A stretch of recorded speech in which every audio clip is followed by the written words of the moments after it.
Spring is upon us, and even though it's still the middle of March, it really does feel like spring. It's 70 degrees outside.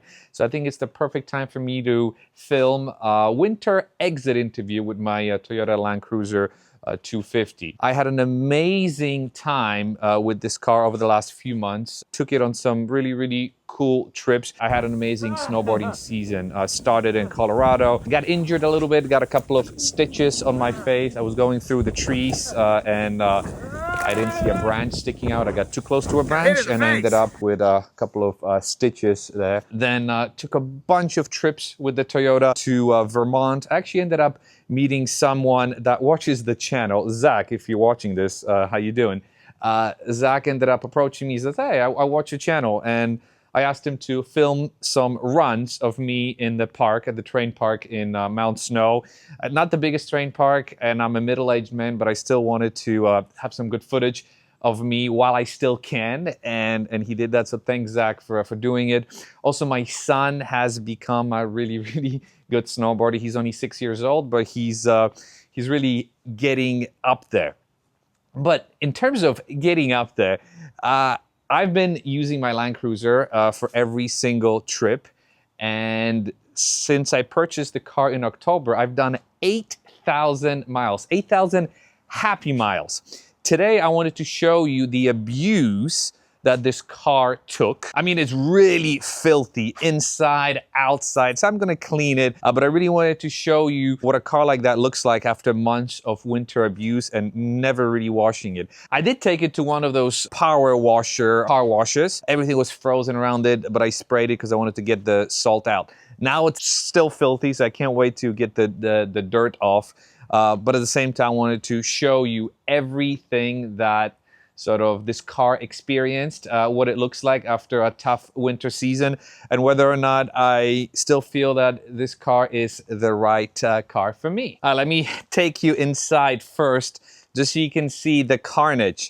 First of all, floor mats have never been touched since October. So this is all the caked dirt and salt. You can actually see some salt residue there. But these Lazy Fit floor mats have been absolutely amazing. See, they're very deep, so they keep whatever water you have in there. And then once water does collect, eventually it evaporates, and but it keeps things, look, everything is so caked in here. It keeps things inside very well, so I'm super happy with it. I'm gonna link them for you in the video description. Inside the car, I have to say, such a comfortable highway cruiser. On the highway with the box, I get about, if I drive normally 65, 70 miles an hour, I can easily get 19.5, 20 miles to the gallon. That is with the big tires and with the roof box. When I do push it, when I'm doing 75, maybe 80, it drops to about 17, 18. Still not too bad. GX550 owners can't brag about such good fuel economy. I love the buttons. One of the modifications I've done was I got this MagSafe charger, taped it upside down, and I use it as a holder for my phone. Now, my phone is not in the way, so I can still charge my wife's phone here, but also doesn't distract me. I really wouldn't want to have a screen facing at me. This charges the phone and it keeps it away from my eyesight. I do use Apple CarPlay, so this is the perfect solution for me. But you've got plenty of storage here for your family trips. You've got the cup holders. You've got the cup holders in the door. And then kids in the back are super comfortable, even though the floor and the seats are completely dirty. Again, my Lazy Fit floor mats have performed very well. In terms of trunk space, between the size of this trunk, which is pretty good. I mean, look at it. Yes, it does have this raised floor, but I do have some storage capabilities here. This was plenty enough in combination with the roof box. What made the car more fun to look at and kind of even more fun to drive are the wheels. I'm so happy with my choice of wheels and tires. These are my Method 17-inch wheels wrapped in 285/70 17 Falcon Wild Peak AT4W tires. great tires, very little noise on the highway. Yes, you do get a bit of a hum, but with the car being so quiet, it's kind of cool. You don't get the exhaust note, but you get the hum of the tires a little bit. Again, it's not a Wrangler hum. It's kind of a cool sort of hummy hum, which I really enjoy. And after 4,000 miles, because I've got 4,000 miles on these tires, check this out. This is what they look like. They look virtually brand new. I wonder how long these tires typically last. Now, this is what the suspension and sort of under the car, the guts look like. Very dirty. Looks like I cut some grass there. I was trying to do some off-roading once or twice in the snow. So I do have some grass there, but for the most part it looks fairly clean. I did drive it in the rain, so some of it should have washed off, but still you do have some residue of salt and sand, which we will obviously wash a little later today. And again, these wheels, absolutely fantastic.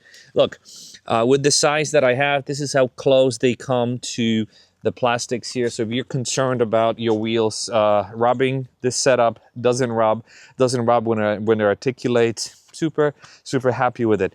Now, let's see. I haven't actually opened up the engine bay in a while, since my oil change. So I did an oil change at 5,000 miles. So we're at 8,000 miles now.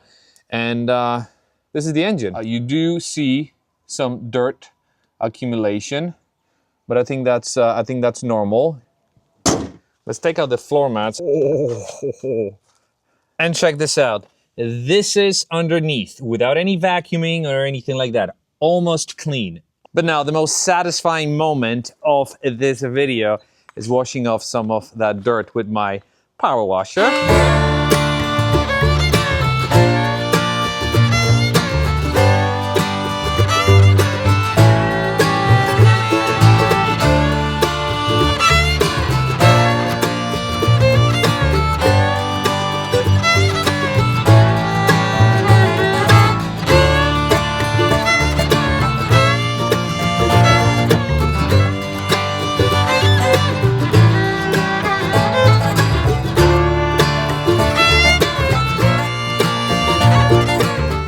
Now with the regular power washer, you can only get underneath a little bit. If you really want to clean your car underneath, you get yourself one of these. Check this out.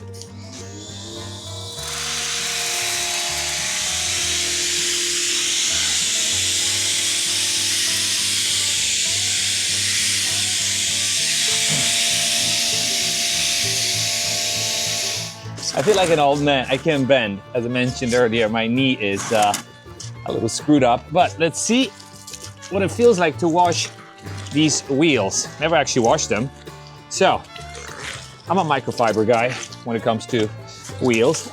And one of the reasons why I got these particular wheels is because they are super easy to clean, or should be. Check this out. Flat surfaces, circular motion,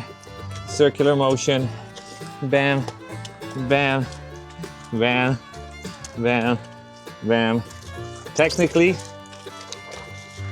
you are done. But in my case, I want to see if my brush fits. Ah, look at that. Fits in the spokes. So some of the dirt that's sort of caked in there that I cannot get to, this thing will do. And then let's wash it off.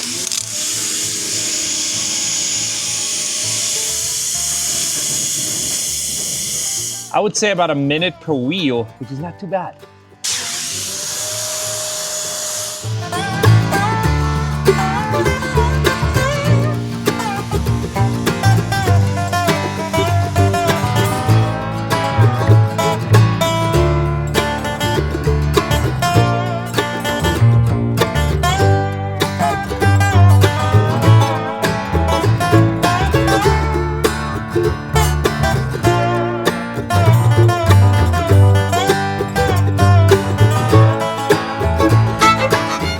Hey, before we conclude this video, one funny thing I noticed.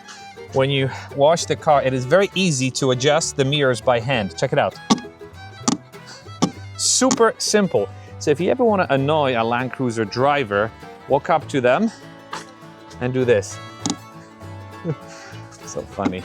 Before we conclude this video, I wanted to highlight some battle scars because at the end of the season, we did get some battle scars. Now, in general, the plastics will have to be treated because they seem to have faded a little bit. Some of it is dirt, maybe, but some of it definitely needs to be treated. But that's okay. Plastic can be treated. In terms of rock chips in the front, absolutely none. Zero. Again, thanks to the PPF, but I have absolutely no rock chips. There is a tiny rock chip in the windshield right there, which I repaired using your regular Amazon product. It worked very well. Had a rock chip, and now it's going. You see it just tiny bit. On the side, there are some scratches, and it's really my fault. So on this plastic here, there's a scratch from when I was loading up a snowboard. Actually, this past weekend, it just slid out of my hand and it hit this thing. There's a tiny scratch there. There's a tiny scratch right there, sort of a double scratch. I don't know what happened. This is also me. This is me from Vermont. This thing. Also, I threw the snowboard down, and when it bounced up, it kind of hit the bumper. This, I don't know what it is. See, there's a little sort of scrape. I don't know what could have caused it, but there's definitely a scrape on that plastic bumper. There's also a scrape here on this plastic. There's a bunch of scrapes here. And this tow hitch receiver. So it's not even this aftermarket piece. Oh, I forgot to wash it here. But the actual tow hitch from Toyota, you could tell that there's been some paint here, and the paint is missing and it's rusting under there. So I'm gonna have to treat it. I peeked under the car. There's really no rust under there. I stayed on top of it, and I mean, the car is less than 6 months old. I wouldn't expect it to start rusting this quickly, but we do have to stay on top of it. I still enjoy this car. It's been an amazing winter car. I'm curious to see how it behaves during the summer, and which car will I end up driving more, my 911 or this. This is so comfortable. You don't have to worry about potholes. You don't have to worry anything. Everything works. With the 911, you still have to worry about potholes with the thin tires. It's manual, so when you get stuck in traffic, this is just amazing. And now it looks even better when I cleaned it. But let me know what you think of my winter beater. I know this is a winter exit video, and maybe we're entering a spring and summer mode, almost, because the roof box, as I mentioned, is still there. But yeah, curious to hear what you have to say. How is your Land Cruiser treating you? And yeah, leave me a comment down below. I'll answer every single one of them. And I want to thank you for sticking around, for watching, and I'll see you in the next video. Bye.